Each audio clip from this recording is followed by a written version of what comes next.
alpha equal to this integral from pi by 6 to pi by 3 sin t plus cos t upon under root square root sin 2t dt, then the value of 2 sin alpha upon 2 plus 1 raised to the power 2 यानी कि whole square. तो यहाँ पर अगर हमें ये जो find out करना है, इसका वैल्यू हमें फाइंड आउट करना है, और यहाँ पर अगर मुझे अल्फा मिल जाए तो अल्फा बाई 2 वो मिल जाएगा, और फिर उस पर अगर हम साइन अप्लाई करेंगे तो ये 2 साइन अल्फा अपॉन 2 प्लस 1 का वैल्यू हमें पूरा फाइंड आउट हो जाएगा। तो हमारा यहाँ पर जो मेन टारगेट होगा वो यही होगा कि किसी तरह से हम अल्फा को फाइंड आउट कर लें। तो अल्फा फाइंड आउट करने के लिए सबसे पहले ये जो हमें गिवन इंटीग्रल है इसको सॉल्व करना होगा। तो इसको सॉल्व कर लेते हैं यहाँ पर। तो यहाँ पर डिनोमिनेटर में जो आपको square root of sine 2t given है यहाँ पर, इसको इस तरह से यूज कीजिए कि जो आपको न्यूमरेटर में sine t plus cos t दिया गया है वो यहाँ से एक तरह से सब्सटीट्यूट हो जाए। तो आप ये 12th स्टैंडर्ड पर इस टाइप के बहुत सी प्रॉब्लम्स करते आ रहे हैं। तो यहाँ पर क्या करेंगे हम, क्योंकि साइन टू टी को हम लिख सकते हैं 2 साइन टी कोस टी, उस तरह से लिख सकते हैं। तो हम इसमें 1 ऐड करते हैं और 1 सब्ट्रैक्ट करते हैं। तो यहाँ पर 1 ऐड करने पर ही हो जाएगा 1 प्लस साइन 2t माइनस 1, और ये सारा का सारा स्क्वायर रूट में चल रहा है। तो यहाँ पर ये हो जाएगा, यहाँ पर अगर आप नीचे देखेंगे तो square root of 1 minus 1 minus sine 2t। ये मैंने ऐसा क्यों किया ये भी आप यहाँ पर समझ जाएंगे, मैं भी बताता हूँ। स्क्वायर रूट ऑफ 1 माइनस 1 को लिखेंगे sine square t plus cos square t minus sine 2t, ये हुआ। तो यहाँ पर साइन 2t का मीनिंग है 2 साइन टी कोस टी। अब आप यहाँ पर देख सकते हैं ये जो फॉर्मूला ऑब्टेन हो रहा है या आइडेंटिटी हमें ऑब्टेन हो रही है, ये हो रहा है sine t minus cos t इसका होल स्क्वायर, और ये 1 आपको पहले से मौजूद था। तो ये 1 अपॉन इस तरह से हमें ऑब्टेन होगा। न्यूमरेटर में जो है वो तो चल ही रहा है हमारा, डिनोमिनेटर में हमें ये ऑब्टेन हुआ। अब यहाँ पर अगर मैं ये माइनस आउटसाइड नहीं लेता, तो अगर मैं इसको प्लस में यूज करता तब भी मेरा क्वेश्चन आ जाता, लेकिन उसमें निगेटिव साइन अपीयर हो जाता। निगेटिव साइन से बचने के लिए मैंने ऐसा किया।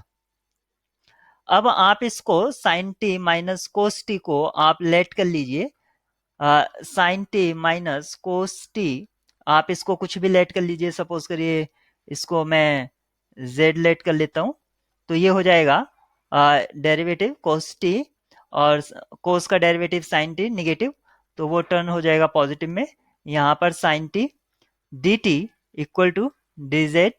तो यहाँ पर आप देखिए cos t plus sine t d t, अभी जो हमारा न्यूमरेटर था ये हमें पूरा का पूरा मिल चुका है, तो हम इसको रिप्लेस कर लेंगे। और जो इसकी लोअर और अपर लिमिट है वो भी हम एक बार यहाँ पर देख लेते हैं कि इसकी लिमिट क्या होगी। तो जो टी की लिमिट थी वो लोअर लिमिट हमारे पास थी पाई बाई 6, और जो अपर थी पाई बाई 3। तो यहाँ पर जब हम रखेंगे, जो सब्सटीट्यूशन में हमने यूज किया है sine t minus cos t, तो यहाँ पर पाई बाई 6 रखेंगे तो साइन 30 का वैल्यू होता है 1 अपॉन रूट 3, और कोस 30 का रूट 3 बाई 2। तो यहाँ से ये आएगी इसकी लोअर लिमिट, और अपर लिमिट क्या आएगी, जब पाई बाई 3 रखेंगे यानी कि 60, तो साइन 60 का वैल्यू साइन 30 का वैल्यू हाफ होता है, साइन 30 का वैल्यू हाफ, और कोस 30 का वैल्यू रूट 3 बाई 2। हाँ अब सही है। अब ये हो गया साइन 60 का वैल्यू रूट 3 बाई 2, और कोस 60 का वैल्यू हाफ। तो ये हमारी लोअर और अपर लिमिट होगी जेड के लिए। तो यहाँ पर हमें अब ये एक्सप्रेशन जो है वो इस तरह से हो गया है।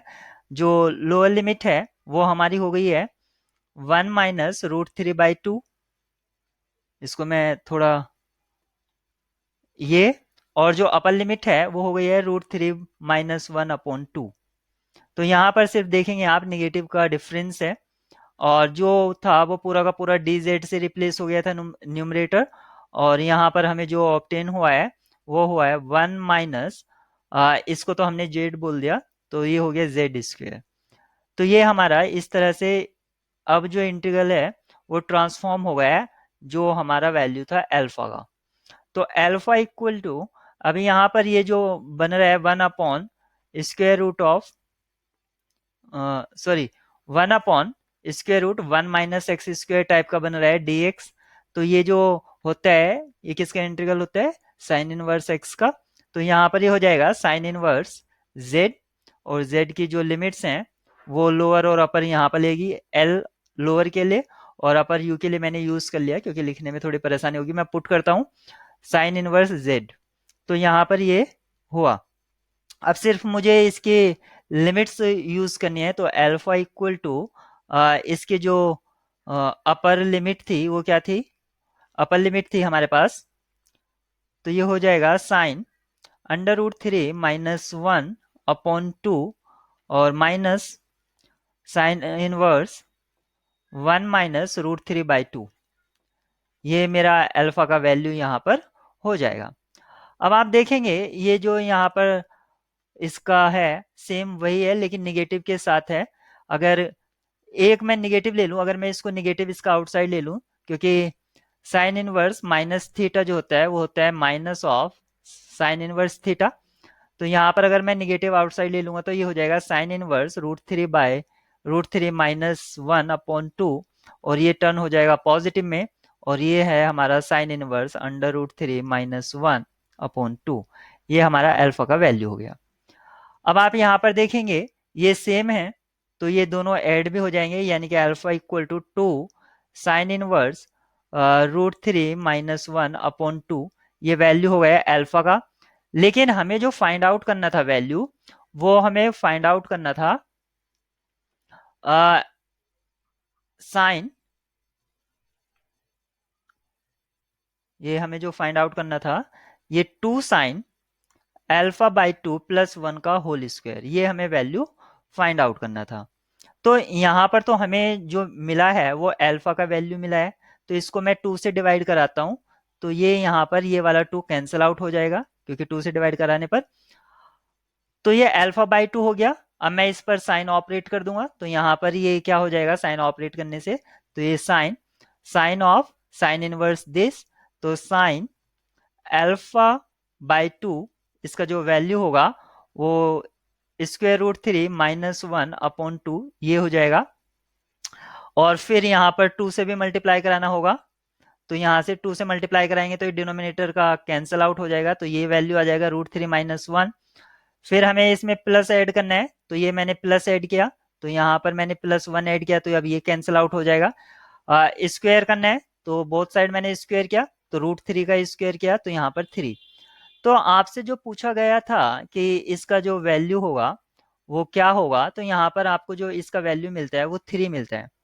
ठीक है, तो यहाँ पर ये एक नेट टाइप का प्रॉब्लम था, न्यूमेरिकल आंसर टाइप में, और इसका जो वैल्यू है वो 3 है। अक्सर जो एग्जाम में है उसमें लिखा होता है कि answer up to 2 decimal place, तो आप इसको देंगे 3.00। इस तरह से इसमें वो लिखवाता है। अक्सर जितने भी आपके नेट टाइप के एग्जाम होते हैं, चाहे गेट हो चाहे नेट हो, उसमें